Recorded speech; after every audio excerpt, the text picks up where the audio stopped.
November 22nd, 1943, 0547 hours, Tarawa Atoll, Gilbert Islands. Lieutenant Colonel Takeo Sugai stands in his reinforced concrete bunker, 3 feet of steel-reinforced coral between him and the lagoon. He's been on this island for 8 months. He knows every grain of sand.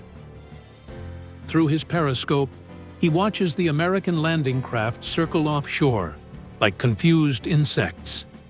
Behind him, his staff officers huddle around maps covered in red ink, kill zones, firing lanes, interlocking fields of death. They will bring tanks, Sugai says, lighting a cigarette. The smoke curls blue in the dim light. The M4 medium. I have read the specifications. He's not guessing. Japanese intelligence has been thorough. The Sherman weighs 30 tons. Ground pressure, 14.1 pounds per square inch. The coral sand of Bashio Island, the main fortress of Tarawa, he has then tested. Wet, it holds. Dry, it collapses. Their tanks will bog at the seawall, Sugai continues. His staff nods. They've war-gamed this scenario 17 times. The weight, combined with the sand gradient, creates a mathematical certainty. Basic physics. Geez, he's right, technically. On paper, the Sherman shouldn't make it 50 yards inland. The bunker smells like fish oil and concrete dust. Temperature, 84 degrees Fahrenheit. Humidity crushing. Sugai has 4,836 men under his command. They've spent months turning this 2-square-mile island into a fortress that would make Rommel weep with envy. 500 pillboxes, 14 coastal guns. Barbed wire, measured in miles. When their tanks stall, Sugai says, tapping the map with his riding crop, our 47mm anti-tank guns will have stationary targets. Range, 400 meters. Penetration, guaranteed. Outside, the naval bombardment begins. The walls shake. Coral dust rains from the ceiling. Sugai doesn't flinch. He's seen the math. He's studied the terrain. He knows what's coming. What Lieutenant Colonel Takeo Sugai didn't know was that 200 miles away, on Macon Atoll, a maintenance sergeant named Eddie Kowalski had just figured out something that would rewrite every manual in the Marine Corps. November 20th, 1943, 2 days earlier, Macon Atoll. Sergeant Eddie Kowalski is not supposed to be here. He's a maintenance specialist from Pittsburgh, Pennsylvania, 32 years old. Before the war, he fixed industrial equipment at a steel mill. His hands are permanently stained black from grease, the kind of stains that don't wash out, that become part of your fingerprints. Right now, those hands are buried in the transmission of an M4 Sherman that's sunk axle-deep in coral sand. This is exactly what they said would happen, mutters Private Dominguez, watching. Tank school, they told us Pacific Islands eat Shermans for breakfast. Kowalski doesn't respond. He's listening. The engine idles. Rough. Not mechanical failure. Something else. He presses his palm against the transmission housing. Hot, but not overheating. The vibration tells him the clutch is engaging fine. It's the track. Has to be. He crawls underneath. The smell of diesel and seawater and rotting coral. The sand here isn't like North Africa. It's coarser, sharper, made from ground-up coral and shell. Gets into everything. Under normal circumstances, it would act like sandpaper in the bogie wheels. But these aren't normal circumstances. Get me a pressure gauge, Kowalski says, sliding back out, and find me whoever's in charge of the LVTs. The landing vehicle track, the alligator, amphibious tractors that can swim and drive. They've been moving supplies across the reef all morning without issue. Captain Morrison shows up 20 minutes later, He's young, West Point. Looks like he hasn't slept in 3 days. Sergeant, we don't have time for experiments. We need these tanks operational or we leave them. Sir, give me 3 hours. You have one. Kowalski had noticed something that morning. The LVTs were running track tension at 40% below manual specifications. Looser tracks, wider contact patch, more flotation. Ground. He'd also noticed the Sherman's oil pressure. At idle, 35 psi under load in sand, it spiked to 58 psi. Not because of engine stress, because the transmission was fighting the tracks for every inch of movement. The tracks were too tight. Designed for European roads, not coral beaches. This is insane, says Corporal Williams, watching Kowalski loosen the track adjusters. Loose tracks throw easier. We'll lose them first time we hit rough terrain? Maybe, Kowalski says. He's down to his undershirt, sweat pouring. The sun is murderous. 102 degrees Fahrenheit in the shade, and there is no shade. Or maybe we've been thinking about this backwards. Tank doctrine in 1943 is written for Europe. Hard ground, roads, the occasional muddy field. Tight tracks mean better control, faster turning, less mechanical failure. But coral sand isn't mud.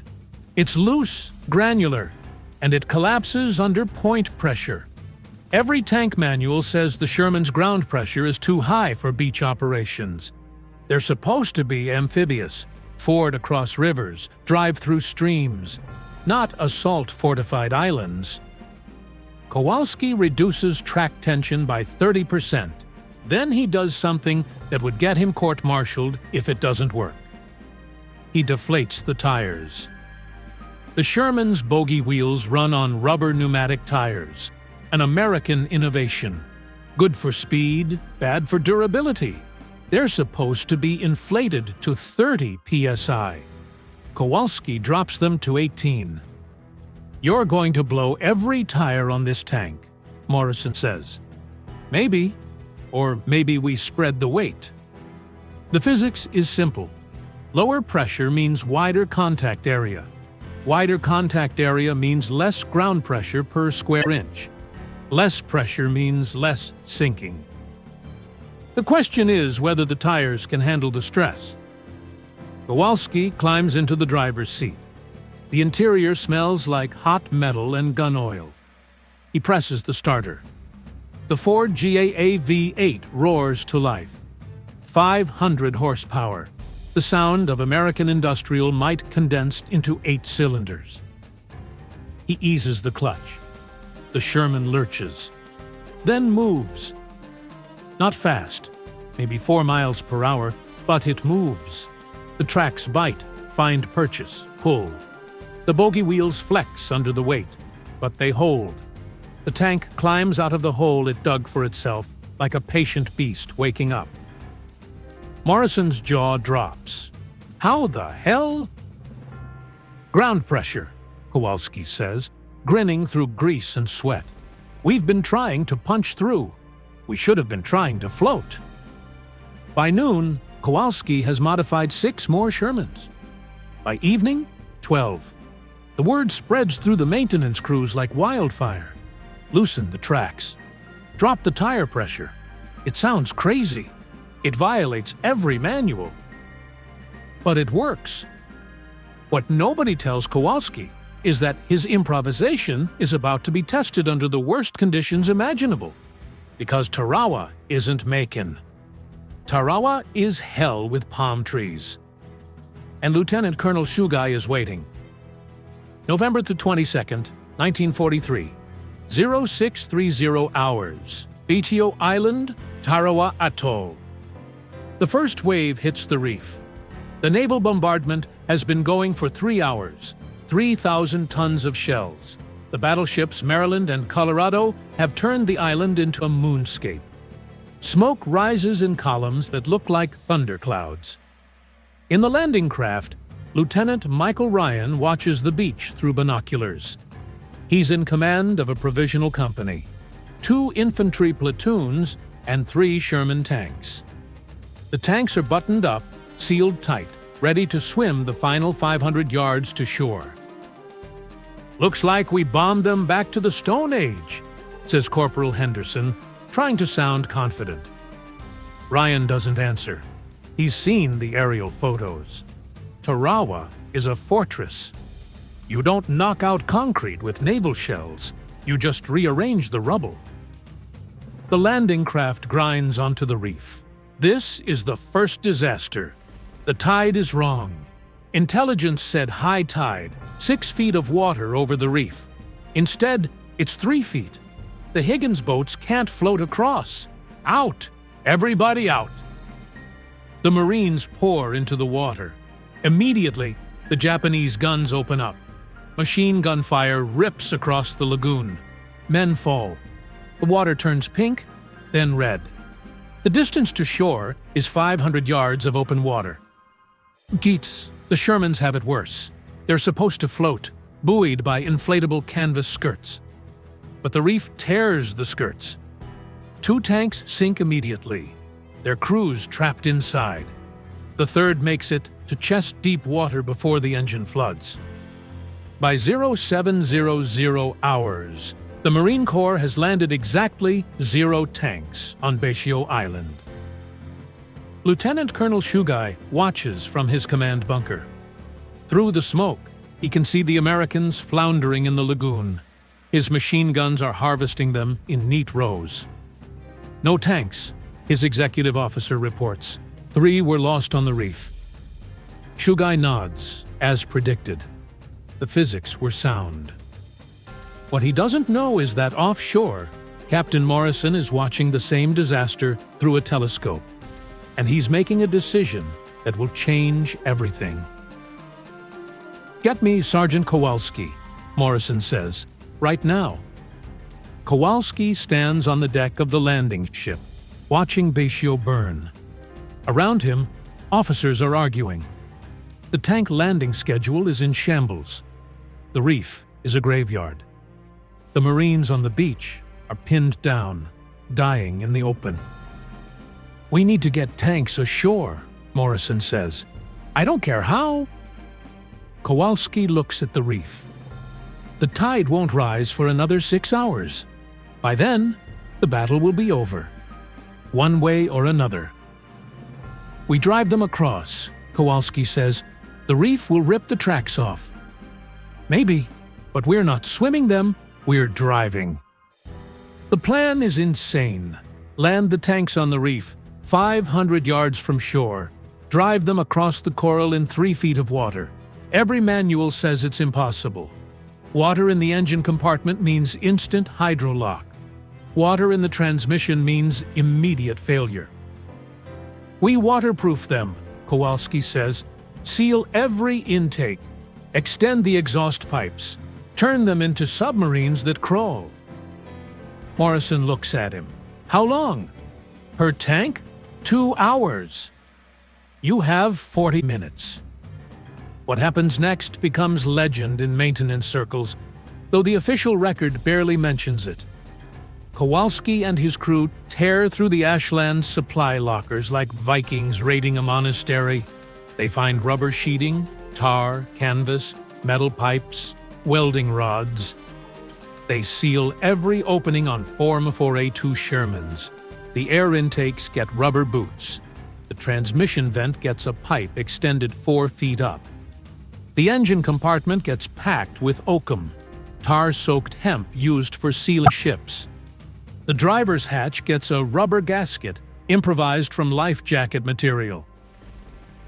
"This is insane," says Private Dominguez, slathering tar on a turret hatch. "We're turning tanks into bathtubs." "Bathtubs that shoot," Kowalski says. The critical modification is the tracks. Kowalski loosens them even more, 40% below spec now. And the tires, he drops them to 15 psi, the absolute minimum. The Sherman is designed to operate at 30. At 15, The sidewalls are visibly bulging. "Those tires blow, we're dead in the water," warns Williams. They hold or they don't. Either way, we're going. At 0915 hours, the first modified Sherman rolls off the ramp of the ashland and into the lagoon with a splash that sounds like a building collapsing. Water surges up over the hull, reaches the turret ring, then stops. The tank sinks until water is lapping at the commander's hatch. Then it finds bottom. The tracks bite coral. The engine roars. Black smoke belches from the extended exhaust pipe.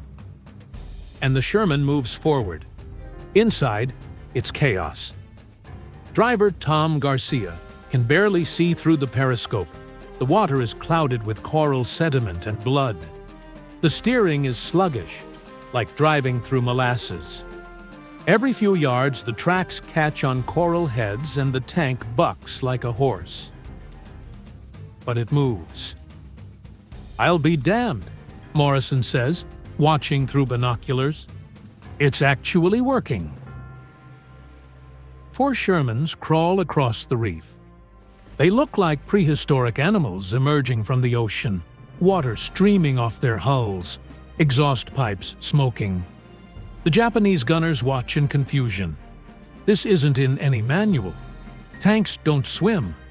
They especially don't crawl across reefs. At 0940 hours, the lead Sherman, call sign Colorado, reaches the seawall.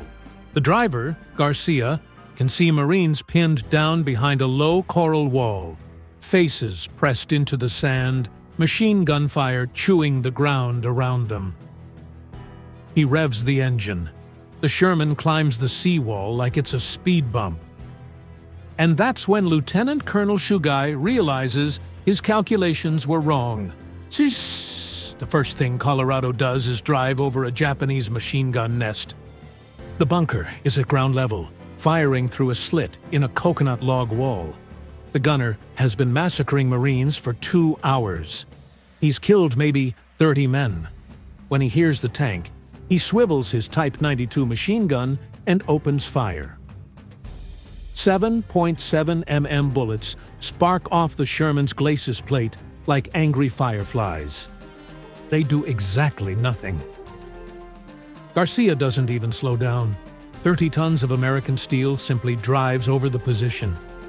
The coconut logs, hardwood that can stop rifle bullets, crack like matchsticks. The bunker collapses. The gun goes silent. Behind Colorado, Marines start to move. "That's the most beautiful thing I've ever seen," someone shouts. In his command bunker, Shugai gets the report at 0945 hours. "American tank on the beach, moving inland." "One tank? So far high, but it is not stopping." Shugai grabs his binoculars and moves to the observation slit. Through the smoke and dust, he can see it. A Sherman, hull slick with seawater, grinding forward. As he watches, it rotates its turret and fires. The 75 mm gun barks. A pillbox 200 yards away erupts in smoke and flying coral. "Impossible," Shugai mutters. "It should have bogged in the sand." But it hasn't. The loose tracks and deflated tires, the improvisation that Sergeant Kowalski made with tar and sweat, are spreading the Sherman's weight across a contact area 30% larger than standard. Instead of 14.1 pounds per square inch, it's exerting closer to 10. The coral sand, instead of collapsing, is supporting. "Anti-tank guns," Shugai orders. "Kill that tank." The Japanese have positioned their 47 mm anti-tank guns perfectly. Interlocking fire zones, pre-ranged distances.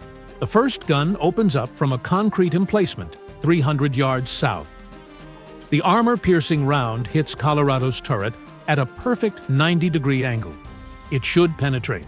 The Sherman's turret is only 76 mm thick. The Type 147 mm can punch through that at 300 yards. but the round glances off. The angle is wrong. The turret is slightly angled, just enough. The round screams off into the sky. Garcia doesn't even know he's been hit. He's too busy driving through a barbed wire barrier, the tracks chewing it up like spaghetti.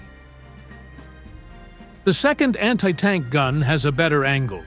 The gunner, a veteran named Sergeant Kenzo Yamada, waits. He's been firing this gun for 8 months. He knows its quirks, its range, its mood. He watches the Sherman approach. 400 yards, 350, 300. At 250 yards, he fires. This round hits the Sherman's lower glacis, the sloped front armor. It's the tank's weak point. The round should penetrate, enter the driver's compartment, and kill Garcia instantly. Instead, it deflects. The combination of slope and angle sends the round skipping off like a stone on water. It hits the coral sand and detonates harmlessly. "What is this tank made of?" Yamada hisses. The answer? The same thing every other Sherman is made of. But Kowalski's modifications have changed how it moves. A standard Sherman would be presenting a static target, bogged down, struggling.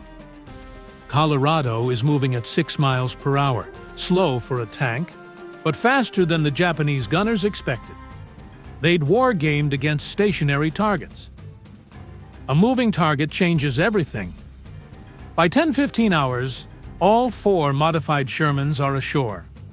They fan out, each supporting a different sector.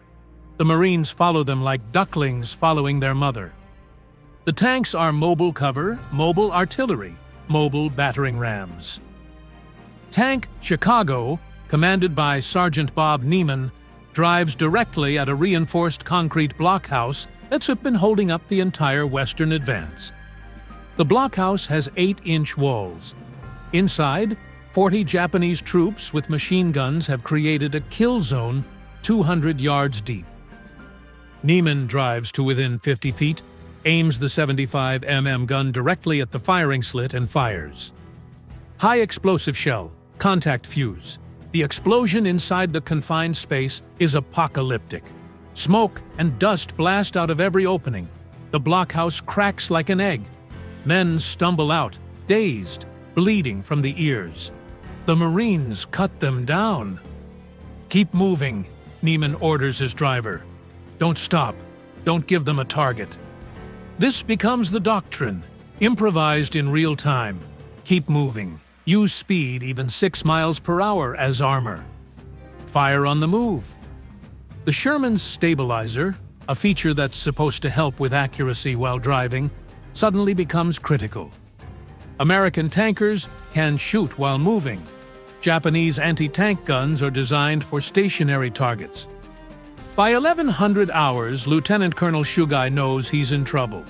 His anti-tank guns have fired 73 rounds at American tanks.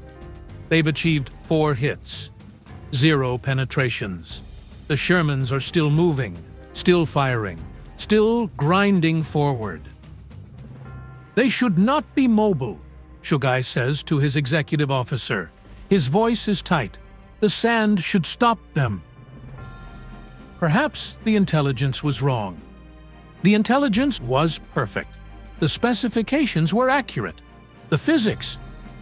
An explosion rocks the bunker. Dust rains from the ceiling. Somewhere outside, a Sherman has just reduced another pillbox to rubble. Shugai makes a decision. Pull back the anti-tank guns. Reform on the interior line. We will make a stand at the airfield. It's the right call tactically, but it means abandoning the beach defenses, the positions they'd spent 8 months building. All because 4 tanks, are doing something they're not supposed to be able to do.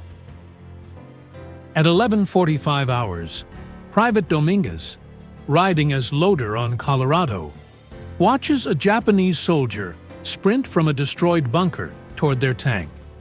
The man is carrying what looks like a satchel charge, explosives intended to blow the tracks. Before Dominguez can shout a warning, the man trips on barbed wire and falls. The charge detonates. The man disappears in a flash of fire and coral dust. "They're terrified of us," Dominguez says. Garcia, driving, says nothing. He's watching the ground ahead. The sand here is churned up, mixed with blood and spent brass and broken equipment. But the tank keeps moving. The loose tracks find purchase. The deflated tires, flexing with every bump, distribute the weight. They pass the wreckage of one of the Shermans that sank on the reef. The turret is just visible above water, like a gravestone. "That should be us," Garcia says quietly. "If not for Kowalski, that's us." By noon, the 4 Shermans have advanced 800 yards inland. They've destroyed 22 pillboxes, 7 anti-tank gun positions, and countless machine gun nests.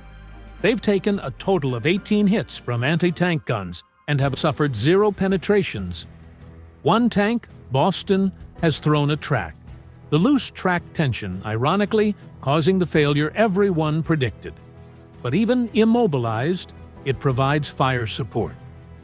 The Marines, following the tanks, have suffered 60% fewer casualties than the units without tank support. At 1300 hours, Sergeant Kowalski finally makes it ashore. He's brought spare parts, extra track links, jerry cans of fuel. He finds Colorado parked behind a shattered coconut grove, the crew eating K-rations on the engine deck. "How's she holding up?" Kowalski asks. Garcia grins. "Like a dream. We've driven through stuff that should have stopped a battleship." Kowalski climbs onto the tank, inspecting. The tracks are worn, but intact. The tires are still inflated, barely, but functional. The improvised waterproofing has held. There's water in the bilge, but nothing catastrophic. "You're a genius, Sarge," Dominguez says. "I'm a mechanic," Kowalski replies. "I just listened to what the tank was trying to tell me." November 23, 1943, 0600 hours, Day 2 on Tarawa. By dawn, there are 12 Shermans operational on Besio Island. Word of Kowalski's modifications has spread. Every tank crew is demanding the upgrade. Maintenance crews work through the night, loosening tracks, deflating tires, waterproofing components. E.T. The Japanese are adapting too. Shugai has reorganized his defense around the airfield, the last strong point on the island. He's pulled back his remaining anti-tank guns, concentrated his forces, and prepared for a final stand. But he's also done something else. He's ordered his men to target the tank's tracks and wheels specifically. Aim low, forget the armor. Mobility kill. At 0700 hours, Colorado takes a direct hit to its right track. The track shatters, links flying. The tank slews sideways and stops. "Bail out!" Garcia shouts. But they don't need to. The Sherman, even immobilized, is still a fortress. The turret still rotates. The gun still fires. Garcia and his crew hunker inside, now serving as a stationary pillbox. Within an hour, a recovery vehicle drags them back to the beach. Kowalski's crew has the track repaired in 90 minutes. They're back in the fight by 1,000 hours. This becomes the pattern. Tanks get hit, get immobilized, get repaired, get back in the fight. The Japanese are learning that stopping a Sherman and destroying a Sherman are two different things. At 11:30 hours, a Japanese suicide bomber, a soldier with a mine strapped to his chest, throws himself under Chicago. The explosion is massive. It blows off 3 bogie wheels and damages the drive sprocket. The tank crew bails out. Sergeant Neiman expects the tank to be a total loss. Kowalski shows up 30 minutes later with a welding rig and a sack of salvaged parts. "Give me 3 hours," he says. 3 hours! The whole suspension is gone. Most of it, not all of it. What Kowalski does is essentially field surgery. He cannibalizes parts from one of the reef-sunk tanks. Divers retrieve bogey wheels and road arms from underwater. He welds damaged components into functional ones. He uses track links from a destroyed Japanese tank as reinforcement. At 1500 hours, Chicago is moving again. Not fast, 4 miles per hour max, and the steering is terrible. But it's mobile. It's fighting. Lieutenant Colonel Shugai watches this happen from his command post near the airfield. He's exhausted. His staff is down to 8 men. The bunker smells like blood and fear. They repair them faster than we can destroy them, his executive officer says. Shugai has no response. In his head, he's going through the math again. The specifications, the ground pressure calculations. They should have been right. They were right, technically. But somewhere between the specifications and the reality, something changed. Some variable he hadn't accounted for.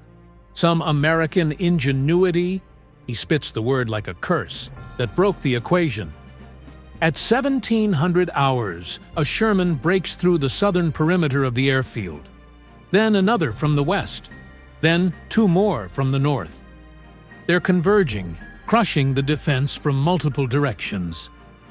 Shugai picks up his pistol, a Nambu Type 14.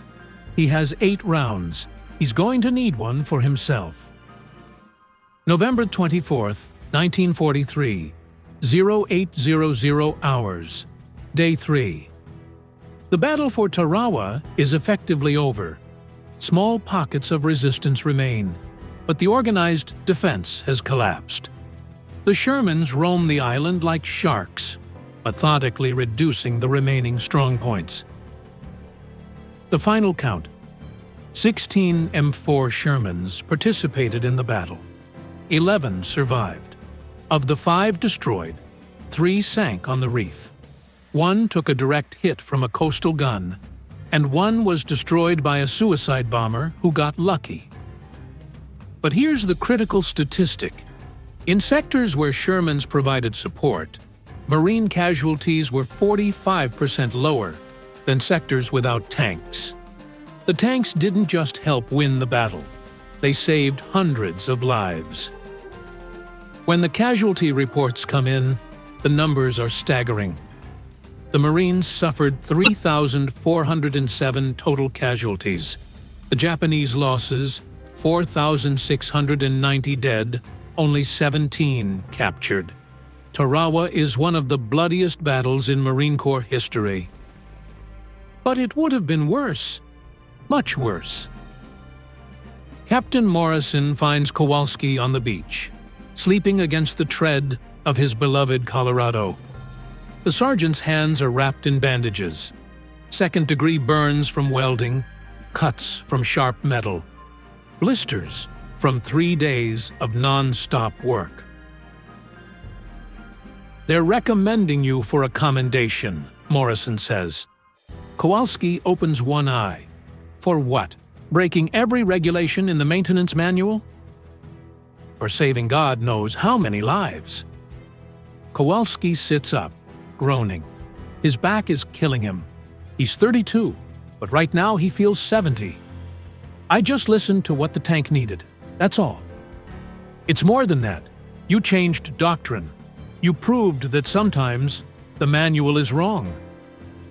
Kowalski looks at the Sherman beside him. The paint is scorched. The armor is scarred from bullet impacts. One of the fenders is completely gone. But it's intact, still functional. "Thing is," Kowalski says, "the manual wasn't wrong exactly. It just wasn't written for this. Nobody thought we'd be assaulting fortified coral islands. Nobody planned for reefs and tide tables and sand that collapses under point pressure. So you improvised. I did what mechanics do. I solved the problem in front of me." What Kowalski doesn't know, what nobody knows yet, is that his field modifications are about to become doctrine. In 3 months, The Marine Corps will issue new technical manuals for operating M4 Shermans in Pacific conditions. The modifications will be called Kowalski's Fix informally, though officially they'll be designated Field Modification Package 17B. Loose track tension for soft ground, reduced tire pressure for better flotation, extended exhaust and waterproofing for amphibious operations. All of it tested in the crucible of Tarawa, paid for in blood and coral dust. Years later, a Japanese military historian will interview survivors of Tarawa.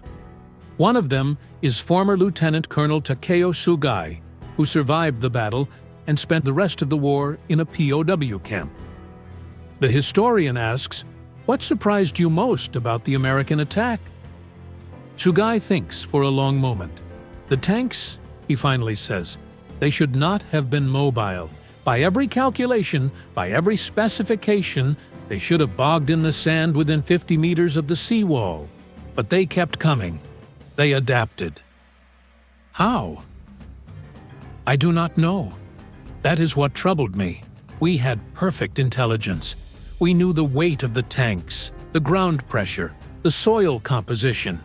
We did the mathematics, and the mathematics were correct. Then how did they succeed? Sugai smiles, but there's no humor in it. Because they did not care about the mathematics. They cared about the mission.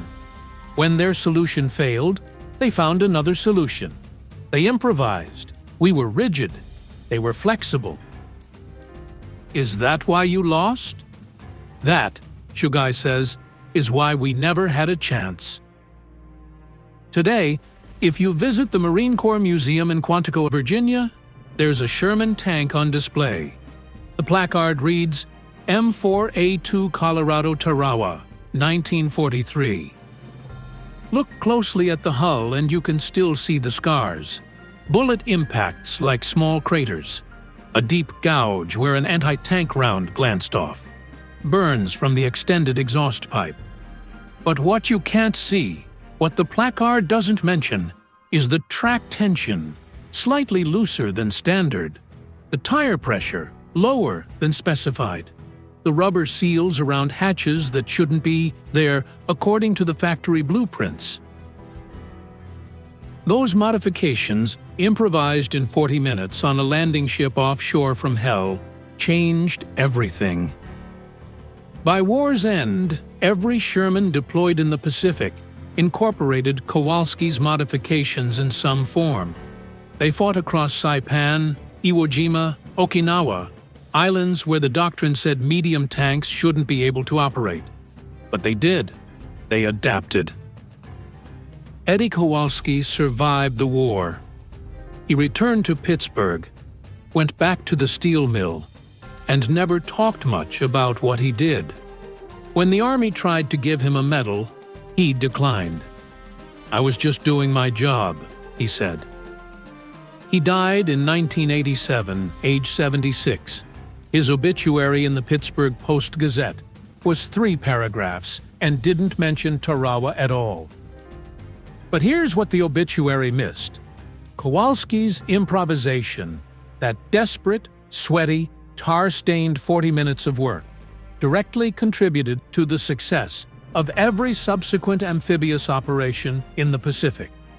Without mobile armor support, the casualties on those islands would have been catastrophic. The war might have lasted months longer. Thousands more would have died. All because one maintenance sergeant decided that the manual might be wrong. The lesson of Tarawa isn't about tanks, it's about assumptions. Lieutenant Colonel Sugai made a perfectly rational calculation. He had good intelligence, solid mathematics, and sound reasoning. By every objective measure, his conclusion was correct. American medium tanks should not have been able to operate on Basio Island. He was right, until he was wrong. Because the American response wasn't to accept the limits, it was to change the limits. When the specification said impossible, Sergeant Kowalski said, "Let's try anyway." That's the difference between fighting by doctrine and fighting to win. Doctrine tells you what should work. Reality tells you what does work. And when those two things don't match up, you'd better be prepared to rewrite the doctrine. The Japanese were brilliant engineers. They built fortresses that were mathematical marvels. They positioned their weapons with geometric precision. They executed their defense plans flawlessly. But they forgot that war isn't mathematics. It's chaos. And in chaos, the side that adapts fastest wins. The Shermans weren't supposed to clear those hills. The specifications said no. The doctrine said no. The ground itself said no. But Sergeant Eddie Kowalski, grease-stained hands and all, said yes. And that made all the difference. November 22nd, 1943, 0547 hours. We opened with Lieutenant Colonel Shugai, confident in his calculations, certain that American tanks would stall in the sand. He was watching through his periscope, smoking a cigarette, absolutely convinced that physics was on his side.